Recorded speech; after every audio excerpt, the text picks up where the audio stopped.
जय सिया राम दोस्तों। तो आज हम बात करेंगे चातुर्मास्य के बारे में, जिसको चौमासा भी कहा जाता है। इसकी शुरुआत हो चुकी है देवशयनी एकादशी से, यानी कि आज से ही। और आज हम ये जानेंगे कि इस महीने का इतना ज़्यादा महत्व क्यों है, क्यों इस महीने जो साधु संत हैं वो बहुत ज़्यादा तपश्चर्या करते हैं, भजन करते हैं, भगवान का ध्यान करते हैं। और क्यों ऐसा कहा जाता है कि इन चौमासे में ब्रज भूमि में निवास जो भी करता है, जो भी वहाँ की यात्रा करता है या दर्शन करता है वहाँ जाके, तो उसको सभी तीर्थों का पुण्य फल मिलता है। तो आज हम जानेंगे इसी मास के महीने के बारे में, महत्व के बारे में, इस बात के बारे में कि आखिर ब्रज भूमि का इतना ज़्यादा महत्व इस महीने में क्यों है। तो चलिए करते हैं टॉपिक को स्टार्ट। दोस्तों, व्रत, भक्ति और शुभ कर्म के 4 महीनों को हिंदू धर्म में चातुर्मास्य कहा गया है। ध्यान और साधना करने वाले लोगों के लिए ये माह महत्वपूर्ण होते हैं। इस दौरान शारीरिक और मानसिक स्थिति तो सही होती ही है, साथ ही साथ वातावरण भी अच्छा रहता है। चातुर्मास 4 महीने की अवधि है, जो आषाढ़ शुक्ल एकादशी से आरंभ होकर कार्तिक शुक्ल एकादशी तक चलती है। ये 4 महीने ये इस प्रकार हैं: श्रावण का महीना, भाद्रपद, आश्विन और कार्तिक। चातुर्मास के प्रारंभ को देवशयनी एकादशी कहा जाता है और अंत को देवोत्थान एकादशी कहा जाता है। तो इन 4 माह को व्रतों का माह भी इसलिए कहा जाता है कि 4 माह में जहाँ हमारी पाचन शक्ति कमजोर पड़ती है, वहीं भोजन और जल में बैक्टीरिया की तादाद भी बढ़ जाती है। तो इन 4 महीनों में से प्रथम जो माह होता है तो वो सबसे महत्वपूर्ण माना गया है। इस संपूर्ण महीने में जो है व्यक्ति को व्रत का पालन जरूर करना चाहिए। अब कुछ लोग होते हैं कि वो व्रत ऐसे करते हैं कि सोमवार को ही उपवास किया और बाकी जो वार है उनमें खूब खा लिया। उपवास में भी ऐसे नहीं होता कि साबूदाने की खिचड़ी खा ली और खूब मजे से दिन बिता लिया। शास्त्रों में जो लिखा है उसी का पालन करना चाहिए। इस संपूर्ण महीने में फलाहार ही किया जाता है या सिर्फ जल पी करके ही गुजारना होता है। इन 4 महीनों में कुछ चीजों का जो है सेवन वर्जित बताया गया है। तो आइए जानते हैं उन वस्तुओं के बारे में। तो इस व्रत में दूध, शक्कर, दही, तेल, बैगन, पत्तेदार सब्जियां, नमकीन या मसालेदार भोजन, मिठाई, सुपारी, मांस और मदिरा का सेवन नहीं किया जाता है। सावन के महीने में पत्तेदार सब्जियां यथा पालक, साग इत्यादि, भाद्रपद में दही, आश्विन में दूध, कार्तिक में प्याज, लहसुन और उड़द की दाल आदि का त्याग कर दिया जाता है। इन महीनों के दौरान आपको फर्श पर सोना चाहिए। सूर्य उदय से पहले उठ जाना चाहिए, ये बहुत ही शुभ होता है। उठने के बाद अच्छे से स्नान करना चाहिए और अधिकतर समय आपको मौन ही रहना चाहिए। वैसे साधुओं के नियम कड़े होते हैं, दिन में केवल एक ही बार भोजन करना चाहिए। तो इन 4 महीनों के लिए भगवान जो विष्णु हैं वो शयन क्षीर सागर में सोने के लिए चले जाते हैं। तो ये जो 4 माह में विवाह संस्कार, जातकर्म संस्कार, गृह प्रवेश आदि सभी मांगलिक जो कार्य हैं वो निषेध माने जाते हैं, यानी कि वो नहीं किए जाते हैं। आइए जानते हैं कि चातुर्मास में आपको क्या क्या नहीं करना है। तो भगवान विष्णु को ना चढ़ाए जाने वाले खाद्य पदार्थ जो हैं वो आप जान लीजिए, जैसे कि मसूर की दाल हो गई, मांस हो गया, लोबिया, अचार, बैगन, बेर, मूली, आंवला, इमली, प्याज और लहसुन इस अवधि के दौरान वर्जित माने जाते हैं। पलंग पर नहीं सोना चाहिए। इन महीनों में दूसरों का अन्न नहीं लेना चाहिए। विवाह या अन्य शुभ कार्य भी नहीं करने चाहिए। चातुर्मास में यति को बाल काटना निषिद्ध बताया जाता है। उसको 4 माह अथवा कम से कम 2 माह तो एक स्थान पर रहना चाहिए, ऐसा धर्म सिंधु और धर्म ग्रंथों में बताया जाता है। चातुर्मास में बहुत सारे ऐसे लोग होते हैं जो 4 महीने का व्रत भी करते हैं और भगवान विष्णु की पूजा आराधना भी करते हैं।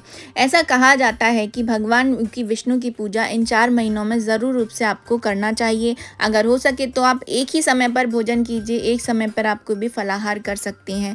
अगर आपसे बन जाता है तो आप एक ही समय भोजन कीजिए, बाकी समय आप निराहार ही रहिए। चतुर्मास यानी कि चौमासी को ब्रज के लिए ये 4 बहुत ही महत्वपूर्ण महीने भी होते हैं। और हो भी क्यों ना, ये भी वह 4 मास होते हैं जिनमें मान्यता है कि इन दिनों ब्रज में देवी देवताओं का वास होता है। देवशयनी एकादशी से देवोत्थान एकादशी तक सभी देवी देवताओं कान्हा की नगरी में ही वास करते हैं। इसीलिए सावन, भादों, क्वार और कार्तिक की मान्यता अन्य महीनों की अपेक्षा में ज़्यादा अधिक मानी जाती है। तो चातुर्मास का अलग महत्व होता है, इसीलिए इसके अपने नियम हैं और अपने कायदे कानून हैं। चातुर्मास में मौन और संयम का जितना अधिक महत्व है उतना ही महत्व जप का भी है। चातुर्मास के 4 मास में मन, आत्मा, शरीर की शुद्धि के लिए संयमित जीवन जीने का निर्देश शास्त्रों में दिया गया है।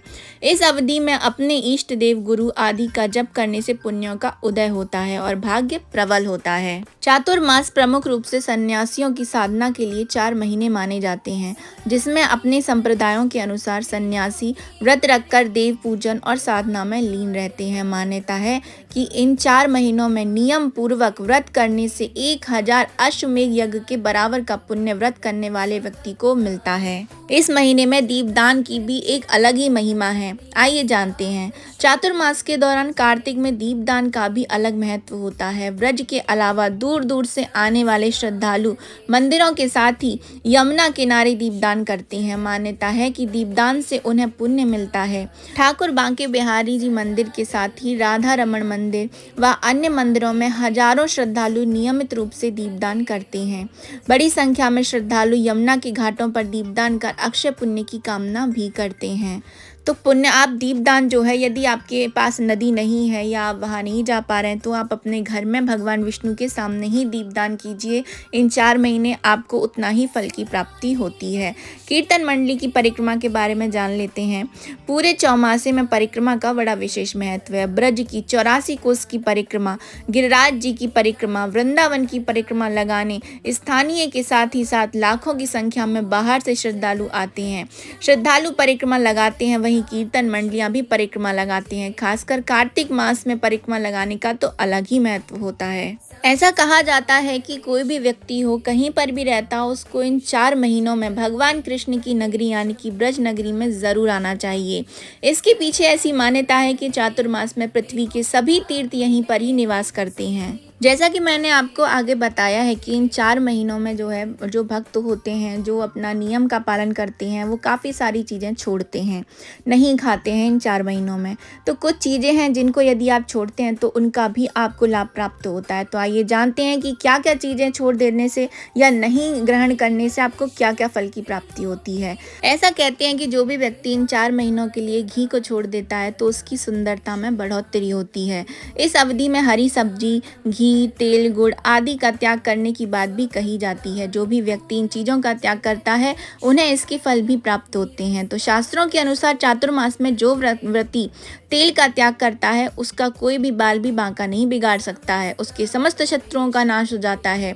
जो भी व्यक्ति गुड़ का त्याग करता है, ऐसा करने पर साधक की वाणी कोमल हो जाती है, आवाज़ में मधुरता आ जाती है। जो साधक घी का त्याग करता है उसकी सुंदरता बढ़ जाती है। हरी सब्जी छोड़ने पर बुद्धि बढ़ जाती है। शाक सब्जी छोड़ने पर पुत्र लाभ भी प्राप्त होता है। दूध दही का त्याग करने पर वंश में वृद्धि होती है। नमक का त्याग करने वाले व्रती की तो समस्त मनोकामना पूर्ण हो जाती हैं, उसके सभी कार्य सफल होते हैं। तो यदि आप सारी चीजें ना छोड़ सकें तो आप कोई एक ही चीज छोड़ करके देख लीजिए, आपको उसका लाभ जरूर से प्राप्त होता है इन 4 महीनों के लिए। चातुर्मास के दौरान दुनिया भर के जो है श्रद्धालु व्रज की 84 कोस की परिक्रमा करने आते हैं। चातुर्मास जुलाई से लेकर नवंबर तक रहता है। इस दौरान मांगलिक कार्य नहीं किए जाते हैं, लेकिन धार्मिक आयोजनों की धूमधाम होती है। ऐसा माना जाता है कि 84 कोस की परिक्रमा के सभी तीर्थों का पुण्य मिलता है। ब्रज 84 कोस की यात्रा मधुवन, तालवन, बहुलावन, शांतनु कुंड, राधा कुंड, कुसुम सरोवर, जतिपुरा, डीग, कामवन, वरसाना, नंदगांव, कोकिलायन, जाप, कोटवन, पैगाम, शेरगढ़, चीरभाट, बड़गांव, वृंदावन, लोहवन, गोकुल व मथुरा क्षेत्र के अंतर्गत की जाती है। पौराणिक कथाओं के आधार पर भक्ति के 64 अंगों में से एक परिक्रमा भी आती है। वराह पुराण के अनुसार ब्रज यात्रा और वन यात्रा परिक्रमा के 2 स्वरूप हैं। श्रद्धा पूर्वक स्नान, दान, भजन, पूजन, उपवास, व्रत स्थल पर विश्राम व परिक्रमा को वन यात्रा कहते हैं। यह भाद्र कृष्ण अष्टमी से भाद्र पूर्णिमा तक की जाती है। वेद और पुराणों में ब्रज की 84 कोस की परिक्रमा का बहुत महत्व बताया जाता है। इस परिक्रमा के बारे में पुराण में बताया गया है कि पृथ्वी पर 66 अरब तीर्थ हैं और वे सभी चातुर्मास में यानी कि इस चौमासे में ब्रज में आकर के निवास करते हैं। तो यदि आप सभी तीर्थों का फल लेना चाहते हैं तो इन 4 महीनों में आपको ब्रज की यात्रा जरूर से करना चाहिए। एक मान्यता के अनुसार भगवान श्री कृष्ण ने मैया यशोदा और नंद बाबा के दर्शनों के लिए सभी तीर्थों को ब्रज में यहीं बुला लिया था। 84 कोस की परिक्रमा लगाने को 84 लाख योनियों से छुटकारा पाने का एकमात्र साधन भी बताया गया है।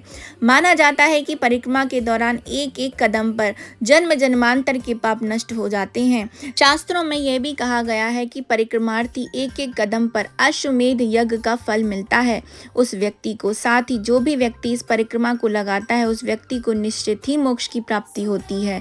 गर्ग संहिता के अनुसार जब यशोदा मैया और नंद बाबा ने भगवान श्री कृष्ण से 4 धाम की यात्रा करने की इच्छा जाहिर की तो भगवान श्री कृष्ण ने उनकी उम्र का हवाला देते हुए उनके लिए सभी तीर्थों और 4 धामों को आवाहन करके यहीं बुला लिया था। उसी समय से केदारनाथ और बद्रीनाथ के प्रतीक भी यहाँ पर मौजूद होते हैं। तो मैं आप सभी से कहना चाहूँगी कि इन चौमासे में आप ब्रज की यात्रा या ब्रज की परिक्रमा ज़रूर से करके आइए, आपको बहुत लाभ देखने को मिलते हैं। आइए अब ये जानते हैं कि आखिर ब्रज भूमि को इतना ज़्यादा महत्व क्यों दिया जाता है। श्री गर्ग संहिता के अनुसार चातुर्मास के समय भूमंडल के सभी तीर्थ ब्रज धाम आकर निवास करते हैं। इसीलिए चातुर्मास में किए गए इस एक तीर्थ यात्रा से संपूर्ण तीर्थ यात्राओं के दर्शन के समान आपको फल मिलता है। ब्रज धाम में दर्शन करने से सभी तीर्थों के पुण्यों के लिए एक कथा जुड़ी हुई है, आइए जानते हैं। एक बार जब ब्रह्मा जी निद्रा में होते हैं तब शंखासुर नामक दैत्य उनके सभी वेदों को चुरा लेता है और वेदों को लेकर समुद्र में छिप जाता है। तब वेदों की रक्षा के लिए भगवान विष्णु मत्स्य अवतार लेकर समुद्र के भीतर जाकर शंखासुर से युद्ध कर उसका वध कर देते हैं और 4 वेद प्रयागराज में ब्रह्मा जी को सौंप देते हैं। ये जो सारी घटना है ये प्रयागराज में होती है, इसलिए भगवान विष्णु इस स्थान को सभी तीर्थों का राजा घोषित कर देते हैं। लेकिन समय बीतने के बाद प्रयागराज को अपने तीर्थराज होने का घमंड हो जाता है कि सभी तीर्थों में वही सबसे श्रेष्ठ है। तीर्थराज होने की खुशी में एक बार प्रयागराज सभी तीर्थों के लिए भोज का आयोजन करते हैं और सभी को निमंत्रण भी भेजते हैं, लेकिन इस भोज में ब्रजधाम नहीं आते। ब्रजधाम के नहीं आने पर प्रयागराज इसे अपना अपमान समझ लेते हैं। तब प्रयागराज सभी तीर्थों के साथ मिलकर ब्रजधाम पर आक्रमण कर देते हैं, लेकिन युद्ध में जीत ब्रजधाम की ही होती है। पराजय के बाद प्रयागराज सभी तीर्थों के साथ विष्णु जी के पास पहुंचते हैं। तब विष्णु जी सभी को कहते हैं कि प्रयागराज भले ही तीर्थराज हो लेकिन ब्रजधाम में भगवान विष्णु स्वयं वास करते हैं, इसीलिए प्रयागराज ब्रजधाम के ना कभी राजा थे और ना ही कभी हो सकते हैं। भगवान विष्णु यह भी कहते हैं कि श्री हरि विष्णु का निवास स्थल होने के कारण ब्रजधाम पर आक्रमण करने वालों को हमेशा ही हार का मुख देखना पड़ेगा। इसके बाद प्रयागराज समेत सभी तीर्थ भगवान विष्णु से क्षमा मांगते हैं और इस पाप से मुक्ति का उपाय पूछते हैं। तब भगवान विष्णु जी प्रयागराज समेत अन्य तीर्थों को हर साल आषाढ़ शुक्ल पक्ष की एकादशी से कार्तिक शुक्ल पक्ष की एकादशी तक यानी कि चातुर्मास में ब्रजधाम में निवास करने का आदेश देते हैं। यही कारण है कि चातुर्मास की अवधि में प्रयागराज समेत सभी तीर्थ ब्रजधाम में ही वास करते हैं। इसीलिए चातुर्मास में ब्रजधाम की यात्रा से सभी तीर्थों के दर्शन का लाभ आपको प्राप्त होता है। तो ये थी कथा कि क्यों आखिर ब्रजधाम में जाकर सभी तीर्थ चातुर्मास में निवास करते हैं और क्यों इतनी ज्यादा इसकी महत्वता बताई गई है। चातुर्मास की अपने आप में बहुत ज्यादा महत्वता है, तो मैं आप सबको यही कहूंगी कि इस महीने में जितना से ज्यादा जाप हो सके, जितना ज्यादा ध्यान आप कर सकते हैं, जितना ज्यादा व्रत भगवान का नाम आप ले सकते हैं आपको लेना चाहिए। और इस महीने में थोड़ा सा समय निकाल कर ब्रज की यात्रा जरूर से कीजिए। ऐसा कहते हैं कि हजारों अश्वमेध यज्ञों का फल मिलता है जो भी चतुर्मास में ब्रज भूमि में जाकर के माथा टेकता है और वहां गोवर्धन की परिक्रमा लगाता है। तो ये थी मेरी छोटी सी इन्फॉर्मेशन जो है चातुर्मास के नियमों के बारे में, उसके महत्व के बारे में। आप सबको ये कैसे लगी है कमेंट बॉक्स में ज़रूर से बताइएगा। तो हम मिलेंगे नेक्स्ट वीडियो में नई इन्फॉर्मेशन के साथ में। तो अभी मैं आप सभी से ले रही हूँ विदा। जय जय सिया राम।